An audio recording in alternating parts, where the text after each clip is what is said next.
Bonsoir donc à toutes et tous. Eh bien écoutez, on se retrouve ce vendredi soir pour faire une nouvelle vidéo. Alors ce soir, on va parler donc de la tendance, enfin de mon ressenti aussi saisonnier pour la suite de cet automne 2024. Alors il y a du changement par rapport à la dernière actualisation que j'avais faite en début septembre.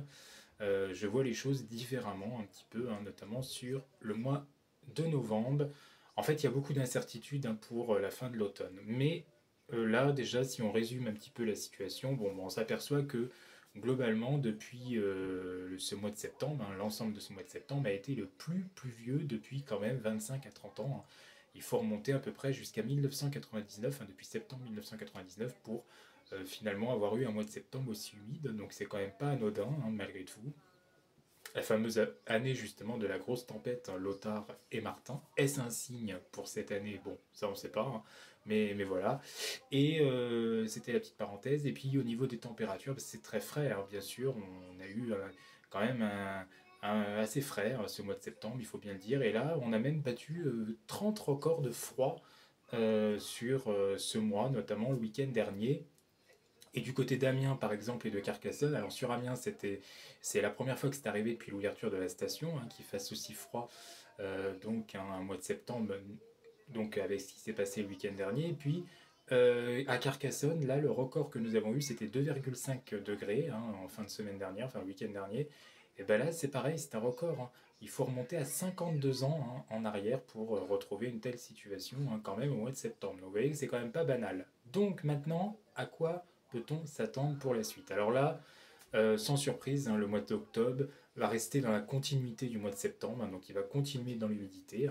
Les modèles sont unanimes, l'ensemble des modèles sont unanimes pour voir la persistance de l'humidité. Mais sans doute dans un air un peu plus doux que septembre. On serait plus souvent dans un flux de sud-sud-ouest. On le voit déjà la semaine prochaine avec une nette remontée des températures, oui, mais aussi beaucoup de pluie. On attend d'ailleurs, selon moi, des épisodes cévenaux, méditerranéens, qui seront quand même assez présents sur ce mois d'octobre.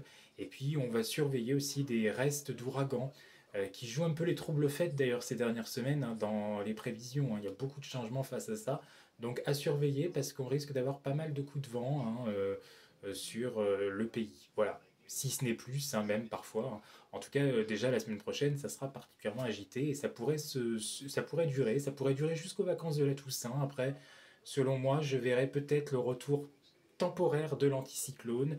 Mais là encore, ça pourrait ne pas tenir et à l'approche vraiment des commémorations de la Toussaint et de nos défunts, donc, et ben là, ça pourrait de nouveau redevenir perturbé. Alors, au niveau des températures, je pense qu'on aurait un excédent de plus 0,1 à plus 0,5 degrés au nord de la Loire, donc pas grand-chose en soi, c'est pas grand-chose, finalement on s'éloignera peu des températures de saison, et puis au sud on aurait un excédent un petit peu plus franc, de 0,5 à 1 degré, voilà, un petit peu plus doux éventuellement.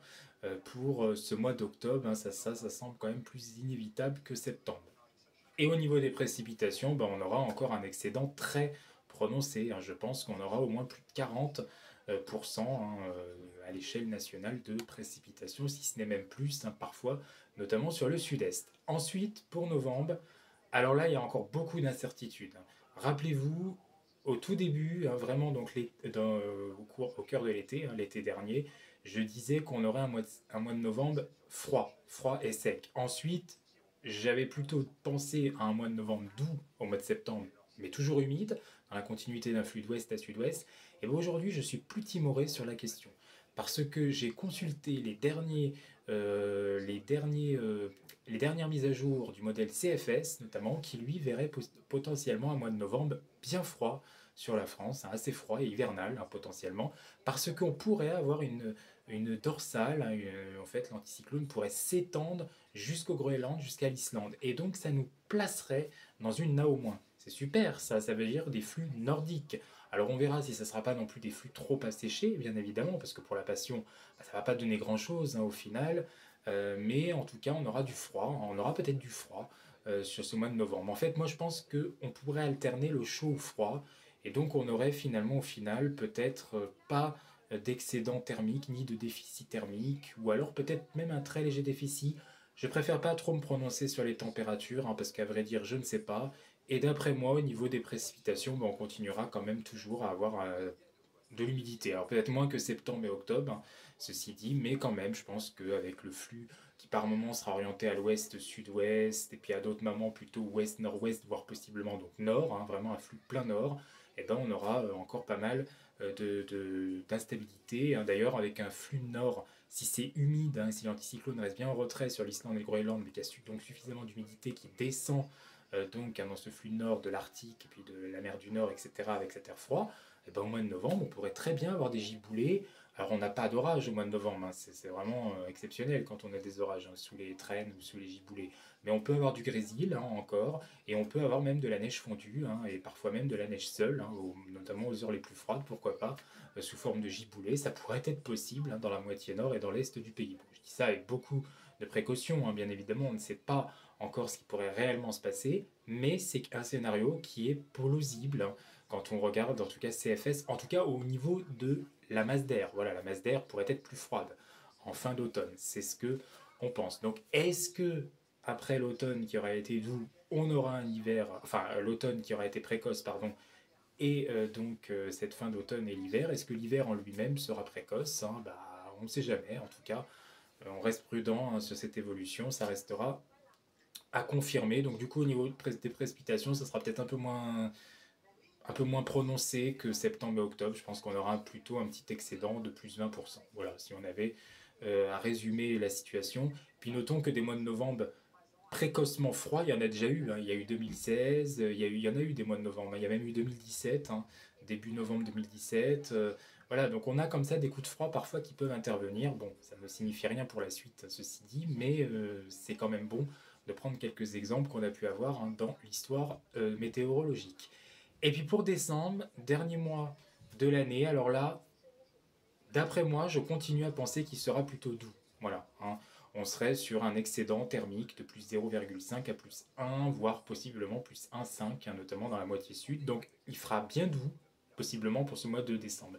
Mais là encore, on n'est pas à l'abri de quelques retournements de situation, on l'a vu ces derniers mois, ces dernières semaines. Hein. Les tendances à long terme, hein, déjà à court terme, des fois c'est compliqué, moyen terme aussi, donc imaginez le long terme, ça pourrait changer en tout cas. On pourrait être quand même dans un flux vraiment rectiligne, zonal hein, pour la fin de l'année, au mois de décembre. Donc on aurait sans doute encore beaucoup de pluie. Hein. Il faudra surveiller les risques d'inondation après cette année entière hein, de précipitations quotidiennes hein, sur la France. Hein. Donc on surveillera quand même vraiment le niveau des nappes phréatiques hein, qui deviendra exceptionnellement élevé. Et là, il y aura sans doute du dégorgement, comme on dit. Ça va rejeter, ça va refouler quelque part.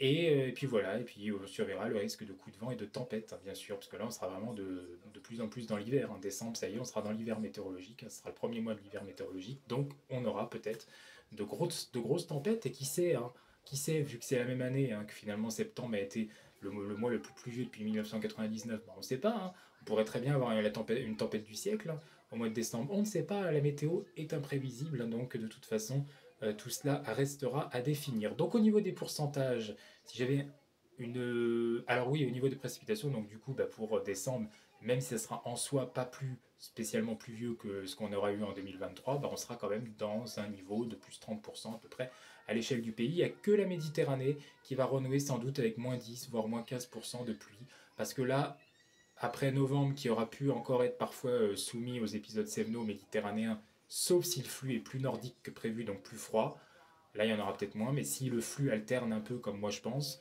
bah, on pourrait avoir peut-être encore quelques épisodes méditerranéens tardifs en Méditerranée, mais décembre renouera avec un régime sec, hein, donc sans doute, comme ce sera un flux d'ouest, hein, ça épargnera souvent hein, de toute façon ces régions au niveau des pluies. Donc là on aura un petit déficit de moins 10, moins 15% éventuellement, alors qu'ailleurs on sera à peu près plus 30% finalement, un peu quasiment hein, à quelques exceptions près, comme novembre. Voilà. Donc au niveau des pourcentages, donc, je vais dire que pour octobre, bon, on a quand même une bonne chance que je vois, et là on le voit avec les modèles de toute façon, hein, même à court, moyen terme, on voit qu'on semble continuer dans cette optique humide et agitée. Donc là, je pense qu'on a 90% de chances que pour tout ce mois d'octobre, les prévisions soient justes, aussi bien dans mon ressenti que dans le modèle et dans les autres prévisions saisonnières des confrères aussi. Pour novembre, je pense que là, c'est pas fiable, hein. La fiabilité demande encore à être bien évidemment confirmée. Donc l'indice chute forcément à 55%, voilà à peu près. Il faudra revenir un peu plus en détail là-dessus, même si on commence à voir que possiblement il y aurait peut-être finalement des descentes polaires en décrochage nordique, c'est possible, avec donc des hauts géopotentiels qui s'élèveront plutôt vers le Groenland et qui feront amener une au moins sur notre pays éventuellement par moment, en tout cas, au moins. Après, de là à dire si ça sera vraiment un mois de novembre exceptionnel comme 2010, ça c'est encore exceptionnel et c'est encore trop tôt pour le savoir. Et puis décembre, bon, bah, l'indice remonte un petit peu, hein, paradoxalement, mais bon, il n'est pas hyper élevé, hein.